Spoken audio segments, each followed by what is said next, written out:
您好，我是经理人 AI 主播何立维，感谢您收看每日听管理新闻播报。今天带您重点关注的第一则新闻 ，Line Pay 将于26日以每股348元登陆新贵，成为 Line 在海外的第一家上市公司。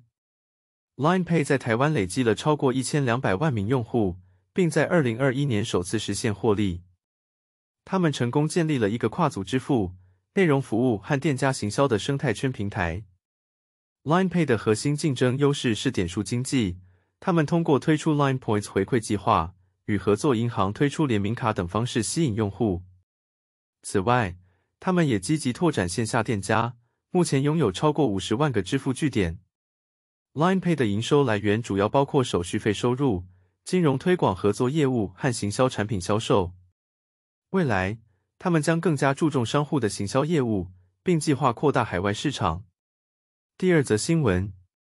台湾铁路23日发布113年从业人员甄试简章，这是台铁公司化后的首次招募。招募职位包括助理管理师、助理工程师、事务员、技术员、助理站务员、助理事务员、助理技术员和服务员等8类职位，最高起薪 4.2 万元。甄试报名期间至2月2日截止，只接受网络报名。甄试内容包括体能测验、笔试和口试数科。根据职位不同，起薪大约在 3.3 万至 4.2 万间。台铁表示，此次甄试主要是为了填补组织转型和人员退离所产生的职缺，并以补足基层人力为优先。预计将录取936名正取和1328名备取，录取名单将于4月12日公告。第三则新闻，台湾最大健身连锁品牌世界健身，以每股承销价132元正式挂牌上市。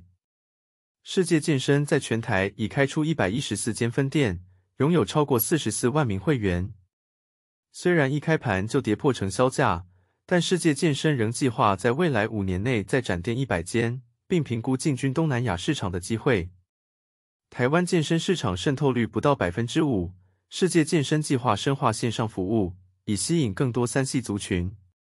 他们将会员服务整合进手机应用程式，提供自制线上课程和个人健身记录，并结合穿戴式装置 MyZone 做游戏化挑战，来提升市场渗透率。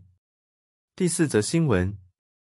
，KPMG 调查显示，台湾 CEO 最关注的5大风险分别是企业营运风险、监管法规风险、新兴与颠覆性科技风险、数位网络安全和利率风险。82% CEO 对未来3年的国家景气发展感到有信心，88%对所属产业前景感到深具信心。